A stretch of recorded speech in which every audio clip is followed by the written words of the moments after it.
అందరికి నమస్కారం. నేను మీ జానీ మాస్టర్.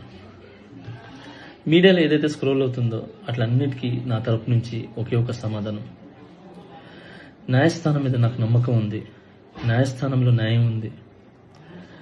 ఆ న్యాయం ఉంది కాబట్టి ఈరోజు నేను నలుగురితో పని చేసుకుంటున్నాను. బయటకు వచ్చి నలుగురితో హ్యాపీగా ఉన్నాను. నా ఫ్యామిలీతో చాలా హ్యాపీగా ఉన్నాను. నా మనసుకు తెలుసు ఏం జరిగిందని. ఆ దేవుడికి తెలుసు, నా అంతరాత్మకు తెలుసు. ఇవన్నీ కూడా రేపు న్యాయస్థానంలో కోర్టు నిర్ణయిస్తుంది, న్యాయస్థానం నిర్ణయిస్తుంది. న్యాయస్థానంలో నేను చాలా క్లీన్ చిట్తో వస్తాను. నిర్దోషిగా నేను బయటకు వస్తాను. ఆ రోజు మాట్లాడతాను. అప్పటి వరకు నేను నిందితుడిని మాత్రమే. సో నేను ఓన్లీ నిందితుడిని మాత్రమే. మీ ప్రేమ నాకు ఎప్పుడు ఇలానే ఉండాలి, ఇలానే ఉంటుంది. నాకు తెలిసింది ఒకటే, నేను